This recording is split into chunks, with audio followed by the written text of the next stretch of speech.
नमस्कार। आज हम एक काफी चर्चित किताब के कुछ अहम हिस्सों पर गहराई से बात करने वाले हैं। रॉबर्ट ग्रीन की द 48 लॉज ऑफ पावर। हाँ, ये किताब शक्ति कैसे हासिल की जाए और कैसे बनाए रखी जाए इसकी रणनीतियों पर है। और इसमें इतिहास से बड़े दिलचस्प और कभी-कभी विवादास्पद उदाहरण भी दिए गए। बिल्कुल। तो हमारा मकसद आज इन विचारों को समझना है। मतलब ये काम कैसे करते हैं, क्यों ये इतने असरदार हो सकते हैं, और शायद ये इंसानी स्वभाव के बारे में हमें क्या सिखाते हैं। हाँ, यहाँ हम साफ कर दें कि हम इन विचारों का कोई समर्थन या विरोध नहीं कर रहे, बस उन्हें वैसे ही सामने रख रहे हैं जैसा कि किताब में दिया गया है। बिल्कुल सही। और ये रणनीतियां अक्सर कुछ खास थीम्स के इर्द गिर्द घूमती हैं। जैसे आपने कहा, दिखावा बना मसलियत, दूसरों का इस्तेमाल करना, बातचीत में एक तरह की चालाकी, और हाँ, सही वक्त पर हिम्मत दिखाना। तो ये देखना काफी दिलचस्प रहेगा कि इतिहास में अलग-अलग लोगों ने इन उसूलों को कैसे अपनाया या इस्तेमाल किया। तो चलिए पहली थीम से ही शुरू करते हैं, दिखावा बनाम वास्तविकता। किताब इस बात पर बहुत जोर देती है कि दुनिया में आपकी छवि, आपका बाहरी रूप कितना मायने रखता है। हाँ, ये तो है। जैसे तीसरा नियम है, अपने इरादे छुपाएं। बिस्मार्क का उदाहरण दिया गया है इसमें। हाँ, बिस्मार्क। उन्होंने कई बार अपने असली इरादों को छुपाने के लिए ऐसे विचारों का भी समर्थन करने का नाटक किया जिनसे वो खुद सहमत नहीं थे। कमाल की रणनीति थी वो। ताकि कोई अंदाजा न लगा सके। और इसी से जुड़ा है छठा नियम, हर कीमत पर ध्यान आकर्षित करें। P T Barnum. ओह, पीटी बार्नम, उनका तो क्या कहना। वो तो इस खेल के मास्टर थे। उन्होंने तो ध्यान खींचने के लिए जानबूझकर बदनामी भी मोल ली। हाँ, जैसे वो रेवरेंड एवरी होने का नाटक, या वो भिखारी को ईंटें लेकर घुमाना, अजीब हरकतें थी। बिल्कुल। उनका मानना था कि भाई किसी भी तरह की पब्लिसिटी अच्छी पब्लिसिटी होती है, चर्चा में बने रहो बस। और इसी में वो रहस्य का माहौल बनाने वाली बात भी आती है, जैसे माता हारी ने किया, अपनी एक रहस्यमयी शख्सियत बनाई। पर सवाल यह है कि ये काम क्यों करता है? लोग दिखावे पर इतनी आसानी से यकीन क्यों कर लेते हैं? देखिए, किताब के हिसाब से इसकी एक वजह यह है कि हम इंसान, मतलब आमतौर पर पहली नज़र में जो दिखता है उसी पर भरोसा कर लेते हैं। ज्यादातर लोग हर चीज की गहराई में जाकर सवाल नहीं करते। अच्छा। हाँ, पर इसमें भी एक संतुलन साधना होता है। ऐसा नहीं कि हमेशा भड़कीला ही दिखना है।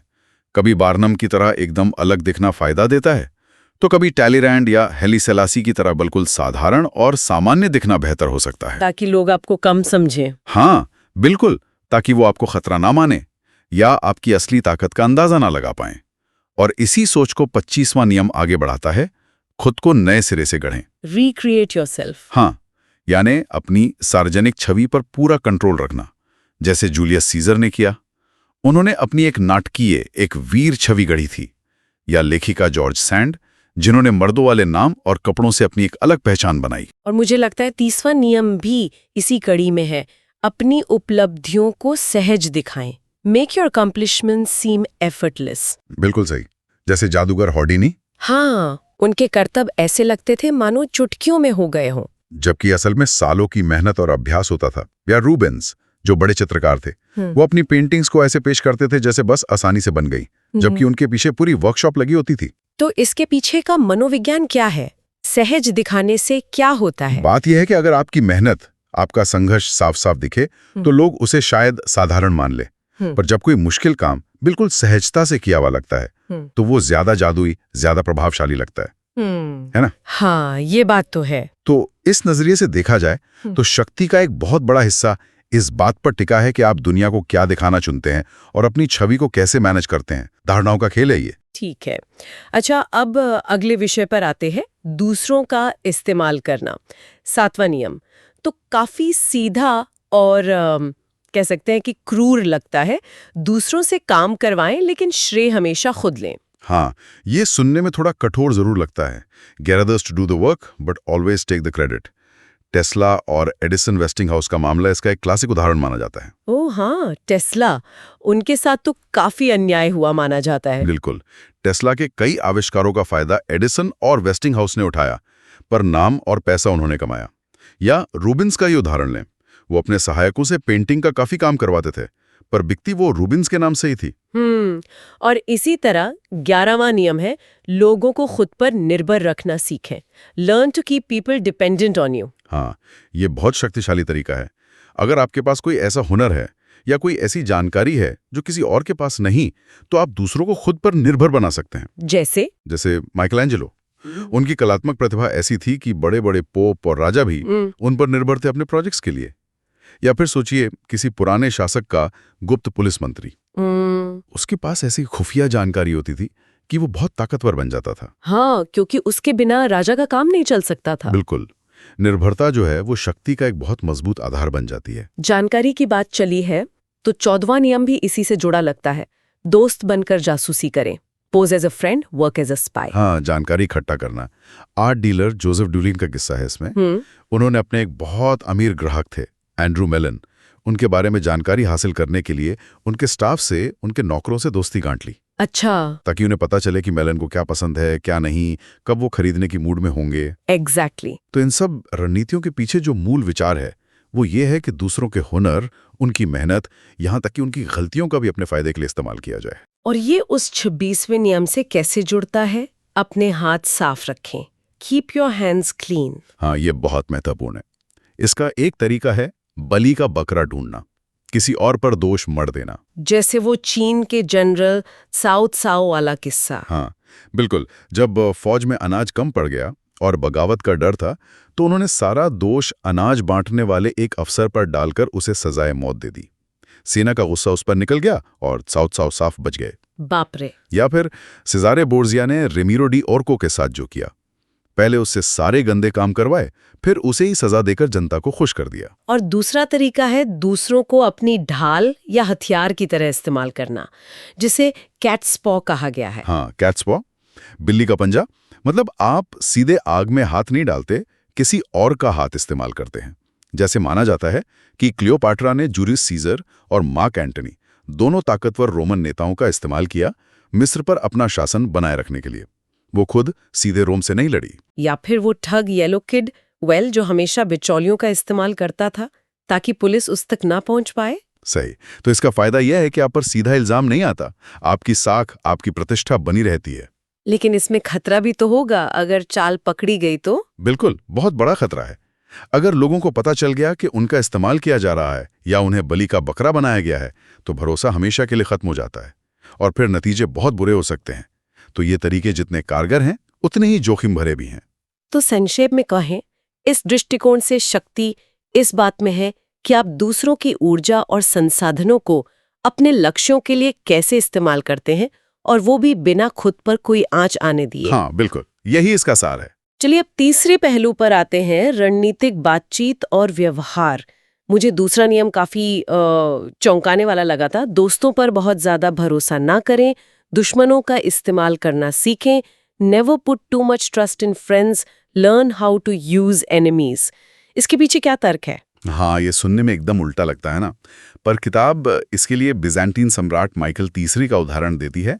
उन्होंने अपने सबसे करीबी दोस्त बेसिलियस पर आंख बंद करके भरोसा किया, उसे सब कुछ दिया और अंत में उसी दोस्त ने उन्हें मरवाकर गद्दी हत्या ली। दूसरी तरफ टेलीरैंड का उदाहरण है, फ्रांस के चतुर मंत्री। नेपोलियन के पतन के बाद उन्होंने अपने पुराने दुश्मन पुलिस मंत्री फूशे को साथ मिला लिया और किताब कहती है कि फूशे ने अपनी वफादारी साबित करने के लिए किसी भी दोस्त से ज्यादा जी जान लगा दिया। तो इसके पीछे सोच क्या है? दोस्त क्यों भरोसेमंद नहीं है और दुश्मन क्यों है? किताब का तर्क ये है कि दोस्त आसानी से ईर्ष्या करने लगते हैं। वो आपकी सफलता से जल सकते हैं या फिर वो आपकी उदारता को हल्के में ले सकते हैं, उसे अपना हक मान सकते हैं। जबकि एक पूर्व दुश्मन जिसे आपने माफ करके या साथ लेकर एक मौका दिया है, वो खुद को साबित करने के लिए ज्यादा प्रेरित हो सकता है।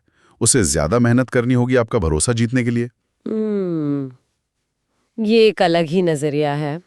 और 13वां नियम भी कुछ ऐसी ही व्यवहारिक, बल्कि कहूं तो थोड़ी कठोर सोच दिखाता है। मदद मांगते समय लोगों के स्वार्थ की बात करें, दया या पिछले एहसानों की नहीं। Appeal to self interest, never to mercy और ग्रैटिट्यूड। हाँ, ये भी काफी प्रैक्टिकल सलाह है अगर इस नजरिए से देखें।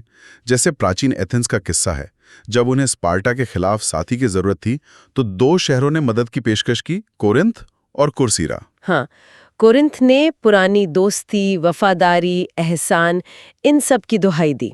बिल्कुल, जबकि कोर्सेरा ने सीधे सीधे बताया कि उनके पास मजबूत जहाजी बेड़ा है जिससे एथेंस को युद्ध में सीधा फायदा होगा। उनका प्रस्ताव पूरी तरह से एथेंस के स्वार्थ पर आधारित था। और एथेंस ने कोर्सेरा को चुना? हाँ, क्योंकि किताब के मुताबिक आभार या दया जैसी भावनाएं अस्थायी और अविश्वसनीय होती हैं, जबकि अपना फायदा देखना, स्वार्थ, ये इंसान की एक स्थायी और ज्यादा भरोसेमंद प्रेरणा है। लोग उस काम को ज्यादा लगन से करेंगे जिसमें उन्हें अपना सीधा लाभ दिखेगा, बजाय इसके कि वो किसी पुराने एहसान का बदला चुका रहा हों।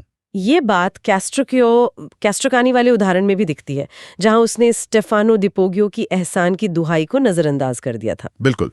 तो ये नियम सीधे तौर पर 19वें नियम से जुड़ता है। जाने कि आप किसके साथ काम कर रहे हैं। Know who you are dealing with. हर किसी से एक ही तरह से पेश नहीं आया जा सकता, ना ही हर किसी से एक ही तरह की अपील काम करेगी। मतलब लोगों के प्रकार को समझना जरूरी है। हाँ, बहुत जरूरी। किताब कहती है कि कुछ लोग बहुत अभिमानी होते हैं, जरा सी बात पर बुरा मान जाते हैं। कुछ बेहद शक्की होते हैं, हर बात पर संदेह करते हैं। कुछ सांप की तरह होते हैं, जो अपमान का बदला लेने के लिए सालों इंतजार कर सकते हैं। तो गलत व्यक्ति को नाराज करने से बचना चाहिए। हाँ, क्योंकि ये बहुत महंगा पड़ सकता है। जैसे चीन के राजकुमार चोंगेर का किस्सा है। एक छोटे शासक ने उनका अपमान किया था जब वो निर्वासन में थे। बाद में जब चोंगेर सत्ता में आए तो उन्होंने उस शासक से बदला लिया। तो ये जानना जरूरी है कि किसके साथ कैसा व्यवहार करना है। और इसी समझ से जुड़ा है वो 42वां नियम, चरवाहे पर हमला करें, स्ट्राइक द शेपर्ड। इसका क्या मतलब है? इसका मतलब है कि किसी समूह में जो असली नेता है या जो सबसे ज्यादा प्रभावशाली या उपद्रवी व्यक्ति है, उसे पहचानो और उसे निशाना बनाओ। अगर आप चरवाहे को हटा देंगे तो भेड़ें यानी बाकी लोग खुद ब खुद बिखर जाएंगे या काबू में आ जाएंगे। जैसे एथेंस में एरिस्टाइडीज और थेमिस्टोकल्स को शहर से निकाल दिया गया था। हाँ, वो दोनों बहुत प्रभावशाली नेता बन गए थे, तो उन्हें निर्वासित कर दिया गया ताकि उनकी बढ़ती ताकत पर लगाम लगे और शहर में सत्ता का संतुलन बना रहे। ये एक तरीका था समूह की गतिशीलता को नियंत्रित करने का। तो इस नजरिए से शक्ति इस बात में निहित है कि आप इंसानी प्रेरणाओं को, खासकर उनके स्वार्थ और असुरक्षाओं को कितनी गहराई से समझते हैं। बिल्कुल। और ये भी कि आप लोगों के बीच की गतिशीलता को, ग्रुप डायनामिक्स को कैसे अपने पक्ष में मोड़ सकते हैं। इसमें सही व्यक्ति को पहचानना, उसकी कमजोरियों और ताकतों को समझना और फिर उसके अनुसार अपनी रणनीति बनाना शामिल है। समझ गई। और अब आते हैं आखिरी पहलू पर, समय और साहस। 28वां नियम कहता है साहस के साथ काम शुरू करें, एंटर एक्शन विथ बोल्डनेस। हाँ, हिम्मत दिखाना। किताब में ठग विक्टर लस्टी का एक बड़ा मजेदार किस्सा है। एक बार एक शेरिफ उसे गिरफ्तार करने आया। अब कोई आम आदमी होता तो घबरा जाता। हाँ बिल्कुल। पर लस्टिक घबराने के बजाय पूरे आत्मविश्वास से शेरिफ पर ही हावी हो गया। उसने इतने तकनीकी और कानूनी शब्द इस्तेमाल किए कि शेरिफ खुद ही उलझ गया और लस्टिक को छोड़ना पड़ा। कमाल है। तो इस साहस का असर क्या होता है? देखिए, मनोविज्ञान ये कहता है कि साहस ध्यान खींचता है, ये सम्मान पैदा करता है। जब आप हिम्मत दिखाते हैं तो लोग आपको गंभीरता से लेते हैं। आपकी हिचकिचाहट, आपका डर, आपकी कमजोरी दिखाता है और दूसरों को आप पर हावी होने का मौका देता है। बॉबी फिशर का उदाहरण भी है इसमें, शतरंज के खेल में। हाँ, बॉबी फिशर 1972 की विश्व चैंपियनशिप में बोरिस पास्की के खिलाफ फिशर ने जानबूझकर अजीब, अप्रत्याशित और बहुत साहसिक चालें चली। उन्होंने नियमों को तोड़ा, देर से आए, अजीब मांगे रखी। इससे स्पासकी मनोवैज्ञानिक रूप से परेशान हो गए। फिशर की हिम्मत ने उन्हें डरा दिया था। तो एक साहसिक कदम आपके विरोधियों को भी चौंका सकता है। हाँ, उन्हें सकते में डाल सकता है, उनका संतुलन बिगाड़ सकता है। हिचकिचाहट मौके गंवाती है, जबकि साहस मौके बनाता है। और सिर्फ साहस ही काफी नहीं है, सही समय चुनना भी उतना ही जरूरी है। 35वां नियम है समय की कला में महारत हासिल करें, master the art of timing. हाँ, टाइमिंग शायद सबसे जरूरी चीजों में से एक। फूशे का उदाहरण यहाँ फिर आता है, टेलीरैन के साथ ही। हाँ, वो कैसे नेपोलियन के पतन, फिर वापसी और फिर लुई 18वां के आने जाने के दौरान अपनी जगह बनाए रहे। बिल्कुल, उन्होंने हमेशा हवा का रुख भांप लिया और सही समय पर सही पाला बदला। उन्हें पता था कि कब इंतजार करना है, कब पीछे हटना है और कब बिजली की तेजी से कदम उठाना है। समय का सही इस्तेमाल उनकी ताकत का बड़ा राज था। तो ये जानना जरूरी है कि कब इंतजार करना है और कब तेजी दिखानी है। हाँ, और ये आसान नहीं है। जल्दबाजी उतनी ही खतरनाक हो सकती है जितनी देर करना। ये जानना कि कब निर्णायक रूप से हमला करना है और कब धैर्य रखकर सही मौके का इंतजार करना है, ये शक्ति के खेल में बहुत जरूरी है। जापान के शासक तोकुगावा इयासु का उदाहरण भी इसी से जुड़ा है शायद। हाँ बिल्कुल, तोकुगावा इयासु, उन्होंने सालों इंतजार किया, अपने प्रतिद्वंदियों को आपस में लड़कर कमजोर होने दिया। वो पीछे रहे, धैर्य रखा और फिर जब सही मौका आया तब पूरी ताकत से सत्ता पर कब्जा कर लिया। उनकी टाइमिंग परफेक्ट थी। और ये 47वें नियम से कैसे जुड़ता है? अपनी तय सीमा से आगे न बढ़े, जीत में जाने की कब रुकना है। Do not go past the mark you aimed for. In victory learn when to stop. हाँ, ये बहुत बहुत अहम है। जीत के बाद अक्सर लोग जोश में होश खो बैठते हैं। वो सोचते हैं अब हमें कोई नहीं रोक सकता, और वो अपनी सीमाएं लांघ जाते हैं। जैसे साइरस महान का किस्सा। हाँ, साइरस द ग्रेट। उन्होंने एक बहुत बड़ा साम्राज्य खड़ा किया था, लेकिन फिर वो रानी टॉमिरस के छोटे से राज्य पर हमला करने की जिद पर अड़ गए और उसी लड़ाई में मारे गए। वो जीत के नशे में अपनी सीमा लांघ गए थे। और दूसरी तरफ मैडम डे पोम्पाडोर का उदाहरण है, जो फ्रांस में लंबे समय तक प्रभावशाली रहीं। बिल्कुल, क्योंकि वो अपनी सीमाएं जानती थीं। उन्हें पता था कि कब दखल देना है और कब पीछे हटना है। वो जरूरत से ज्यादा ताकत दिखाने की कोशिश नहीं करती थीं, इसलिए वो लंबे समय तक टिकी रहीं। तो जीत के बाद अति आत्मविश्वास और अहंकार खतरनाक हो सकता है। बहुत ज्यादा। अक्सर बड़ी सफलताओं के बाद ही बड़ा पतन आता है, क्योंकि सफलता इंसान को अंधा बना देती है। वो अपनी गलतियों को देख नहीं पाता, दूसरों की सलाह नहीं सुनता। इसलिए ये समझना कि कब रुकना है, कब अपनी जीत को सहेजना है, ये उतना ही जरूरी है जितना ये जानना कि कब पूरी ताकत से आगे बढ़ना है। तो अगर हम इन सब बातों का, इन 4 मुख्य बिंदुओं का सार निकालें, तो रॉबर्ट ग्रीन की किताब के इन अंशों के मुताबिक शक्ति का खेल काफी जटिल है।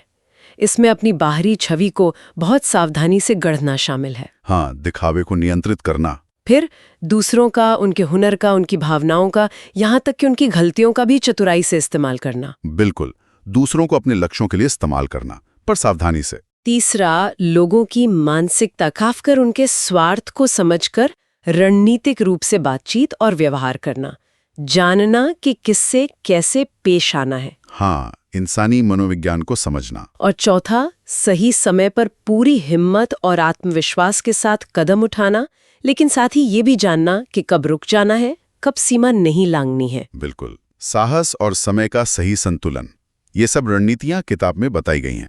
और जैसा हमने शुरू में कहा था, हम यहाँ सिर्फ उनका विश्लेषण कर रहे हैं, उन्हें प्रस्तुत कर रहे हैं। हाँ, हमारा मकसद इन्हें सही या गलत ठहराना नहीं, बल्कि समझना है कि ये विचार क्या हैं और कैसे काम करते हैं। और अंत में एक सवाल, शायद हमारे सुनने वालों के लिए भी सोचने लायक है। किताब का दावा है कि शक्ति के ये नियम, ये गति की, ये हमेशा से मौजूद रहे हैं और शायद हमेशा रहेंगे। ये शाश्वत हैं। तो अगर ये सच है, तो आज की दुनिया में, हमारे दफ्तरों की पॉलिटिक्स में, हमारे रोजमर्रा के सामाजिक रिश्तों में, या फिर देशों के बीच के अंतर्राष्ट्रीय मामलों में इन नियमों को काम करते हुए पहचानना, क्या ये हमारी समझ को कुछ बदल सकता है? क्या सिर्फ इन रणनीतियों को जानना ही हमें थोड़ा ज्यादा सावधान, या शायद दुनिया को समझने में थोड़ा ज्यादा असरदार बना सकता है, भले ही हम खुद इन्हें कभी ना अपनाना चाहें? हाँ, बस एक विचार है। बिल्कुल।